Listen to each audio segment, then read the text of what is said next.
The Nigerian army have now set up a committee of recruiters who have been sent to the southeastern part of Nigeria to go and beg all the Igbo youths of able bodies. These are men within the axis, within the age of 16, 17, 18, 19, 20, 21, 22, 23, that they should please, Biko, come and join the Nigerian army so that we can, as a country, defeat the Fulani terrorists.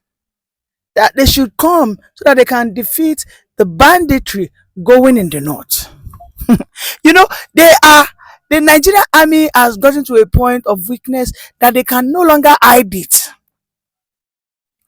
Last year, the admission form was rolled out. About 20,000 slots was open for the Southeast to join. I tell you, not more than 1,000 Igbo youths joined. And if we look at those Igbo youths that even joined, don't be surprised that some of them are not even domiciled in the Southeast. They are probably Easterners who stay in the North or in the Southwest.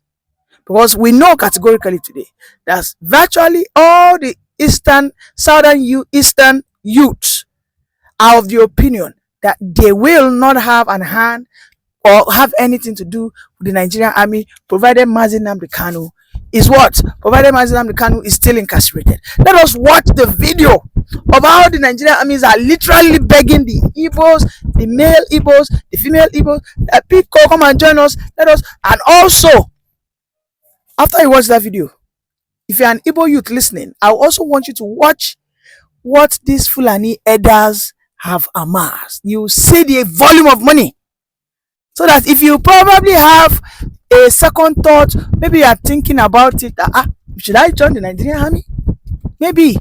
Before you finally decide, I want you to see the amount of money that these Fulani bandits have also amassed. Let's watch the two videos together, and after that we'll continue our analysis. The Nigerian Army headquarters have begun a sensitization of mass enrollment of Igbo youths into the Nigerian Army to fill up the drop-in quota of the Southeast Zone.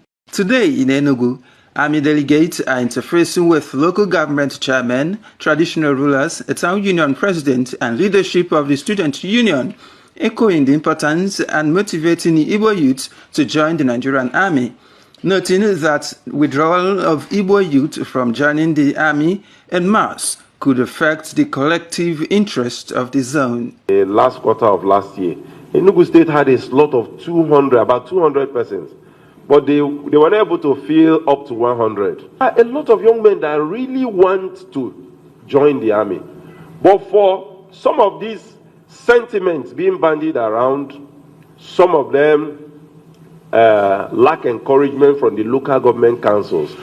We have come to get the buy-in of the grassroots politicians, our royal fathers, to help us to raise these numbers so that Enugu State can fill up their slots. Stakeholders in their respective speech applauded the initiative and accepted to carry the message home, while urging the army to address fears of marginalization of the zone.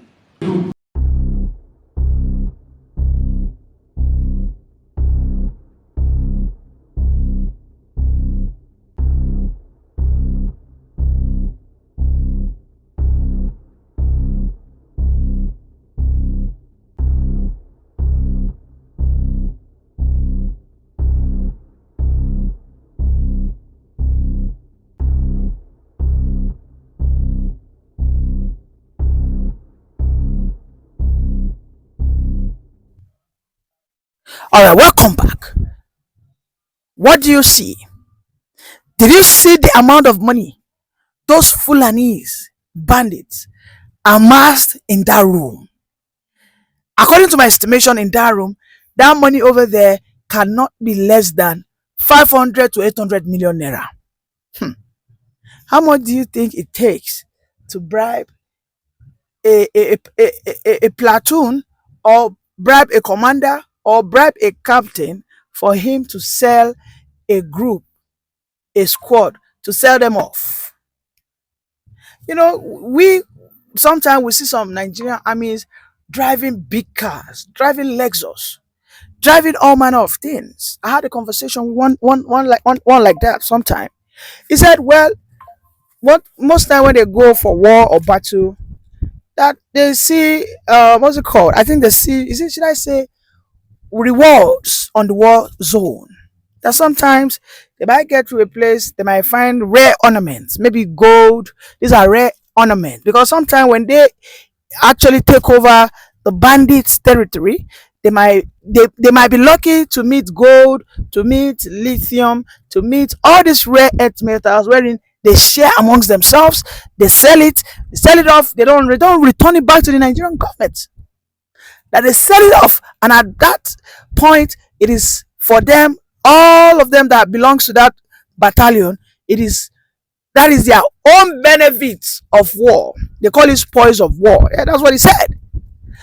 So uh, you can imagine that Nigerian soldiers who are so greedy and eager to share every spoils of war, don't you think they can, of course, use you as a collateral and reclaim your benefit or your the price of your head as spoil of war?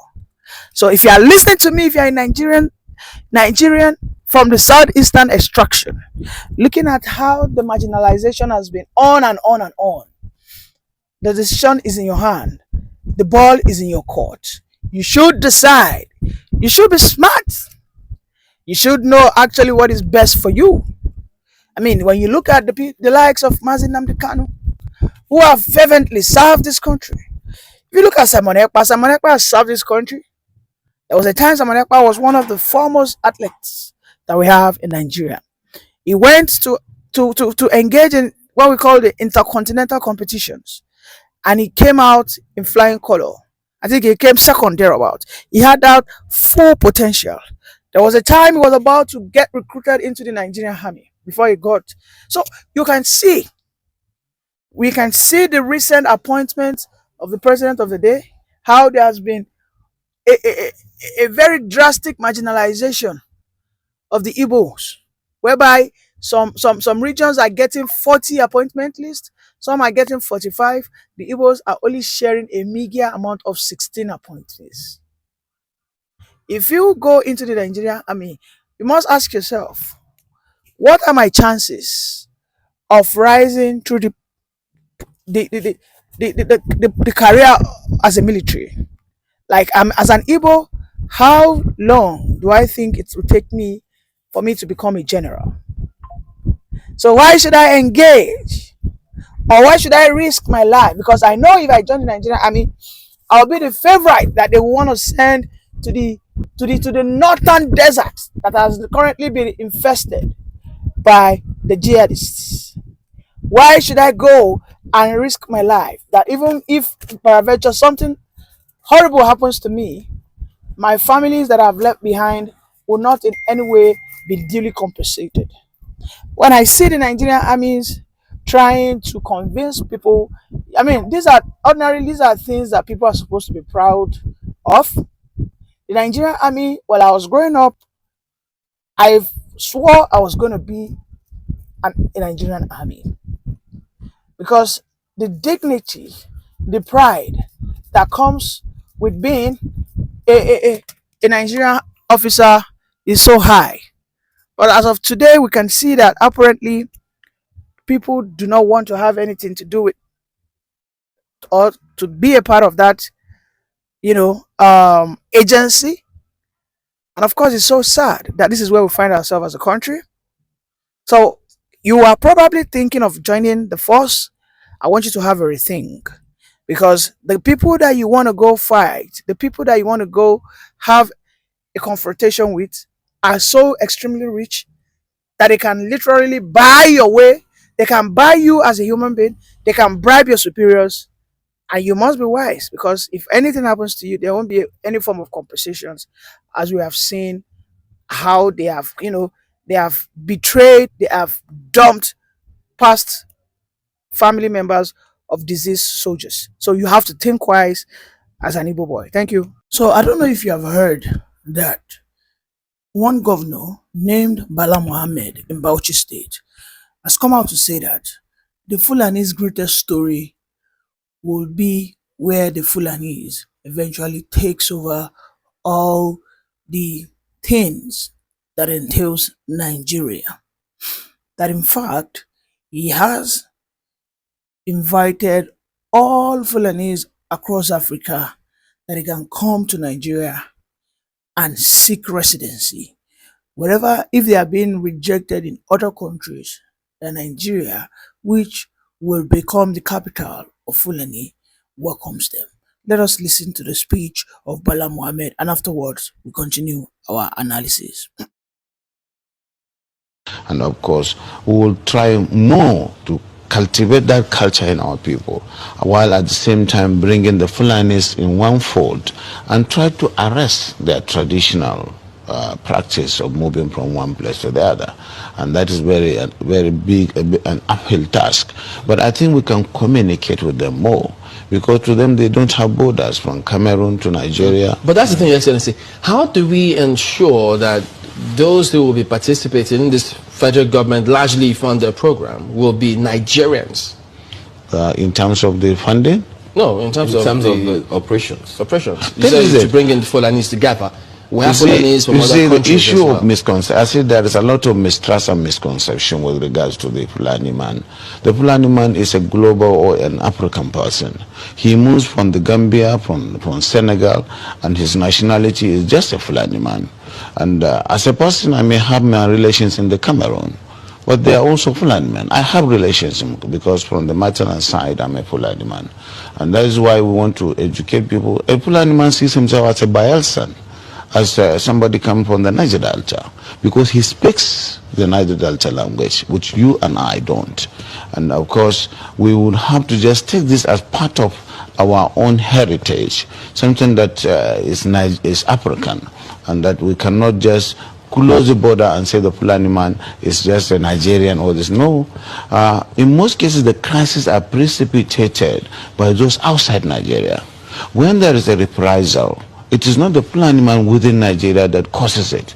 It is that culture of getting revenge, which is embedded in the tradition of the Fulani man, that attracts reprisal from all over the world. If I understand, does that mean that those Fulani men who are maybe domiciled in other countries, who move around, they can come into the country and this plan will accommodate them as well? Yes, that's what we want to do. But it has to be done through sensitization, telling them you have to buy in the project, and you use the language, the culture itself to be able to convince them, away from the mistrust where the whole system of transhumance or pastoralism is criminalized. Criminalization of pastoralism is the problem that we have with this project. And it requires people with passion who understand them and who they believe in, people like us from that part of the country, to say, yes, we have this. Because today there is no limit to the accusation that this and that has happened and it is the Fulani man who caused it. There is no tribe that is not, that you don't have this criminality in. But certainly the way and manner we do it is really exacerbating the crisis and the problems. Will there be any form of documentation of all the people that will be, yes, we are within that? Oh yes, that is going to give Nigeria the opportunity to really have the best in terms of documentation in the demographics, because as I said, the Fulani man settles anywhere he can feed his cattle. And so if they are put in one place and they are made to understand that this is to save them and their animals, they are exposed to the vagaries of the forest and what is going on, cattle rustling, killings and what have you. And that's why it is important for them to understand that staying in one place is good.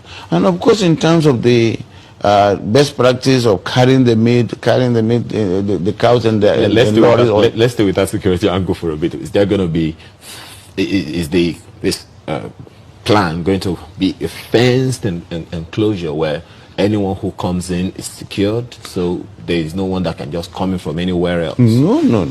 It is going to be a colony, and a colony does not require a fence. You will understand the reason. You will understand the reason why people are concerned, because of all the security issues that have been happening over time. So if that's, these forests are there anyway. If you don't occupy them and create a colony out of them, they create places for the criminals. And today, that's why you have the Sambisa forest, because Yes. it is not being utilized. But Your Excellency, much as yes, I mean, they're fantastic. We have met a lot of them who are Fulanese as well. But the concern too is, why should federal government use resources for this country to accommodate Fulani men who are not Nigerians? You see, as I said, we are already accommodating them. Do you delineate and then really know who is not a Fulani man from Nigeria? They are all Nigerians, because I said their identity, their own citizenship is Nigerian, even though we have relations all over the world, all over Africa. And so, presumably they are Nigerians. I think you get me. That is the misunderstanding. They move from one place to the other, and they have relations, kith and kins in all the parts of the country and even outside the country.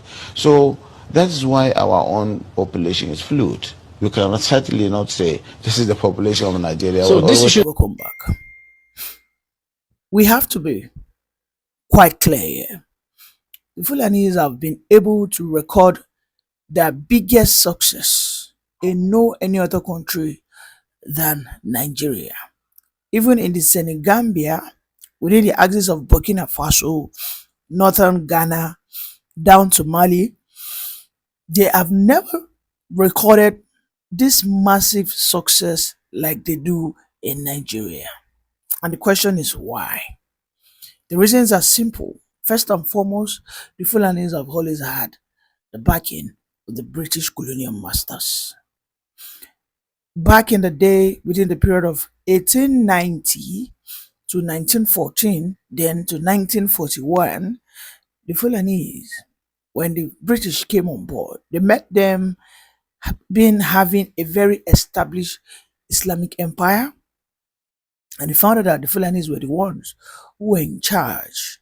They saw that they have been able to install what we call a law and order which is based on the feudal lord system, which is whatever the Sultan says, everybody follows. When the British people saw this, they decided to say, okay, you know what? We will enshrine or enthrone to you the political power of this nation. Even though when we look at your educational qualities, when you look at your educational exposure, you might be behind, but one thing is sure, you have very large number of populations that are largely uneducated that you command. And whoever commands the crowd should command the politics. Then they brought the issue of the northern hegemony, and that is why we are here today as a country. The Bala Mohammed, who has extended an invite to every rejected Fude, that means any rejected Fulani in any country that they might find yourself, maybe in Libya, maybe in Ghana, maybe in Togo, maybe in Senegal, maybe in Gambia, maybe in Guinea. All they need is follow the Sahel path and find your way to Sokoto. When you get to Sokoto, you are welcome. Are you aware that the influence of the Sultan of Sokoto does not only end in Sokoto? Are you aware that it extends even to Futajalon? Are you aware that the influence of the Sultan of Sokoto is not just constrained within the territory of the Nigerian state? The Sultan of Sokoto's influence cuts across virtually where all Fulanis are within the West African axis. Yeah. And this is who we have chosen to be our governor, whereby a Bala Mohammed will come out confidently and tell us that the Fulanis cannot be silent, that the Fulanis are indeed a big and a very critical component of the Nigerian system, that they at any point in time of Nigerian existence, the Fulani will forever remain relevant. They will continue to call the shots of whatever developmental agenda Nigeria wants to partake on. That the Fulanis, that their way of life is and will always be cattle rearing, where they live a nomadic lifestyle, where they move from one place to the other. You know, in that interview, you can see they were even asking him that why should he invite Fulanis that are not Nigerians? Then why should he? Is it not putting Nigeria at risk? Whereby you begin to welcome foreign aliens that you cannot guarantee their character and their attitude. His reply was, how would you know he is a non-Nigerian? That for them, there is nothing like Fulani is a non-Nigerian. That all Fulanis, as long as they speak that full day, are welcome. That it is nothing as such as Nigerian Fulani is different from these other Fulani.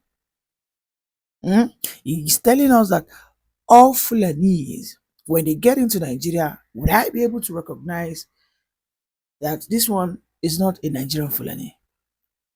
You can see the kinds of setup. You can see what they have in stock for us. And we are just asleep. Saying it on the TV that if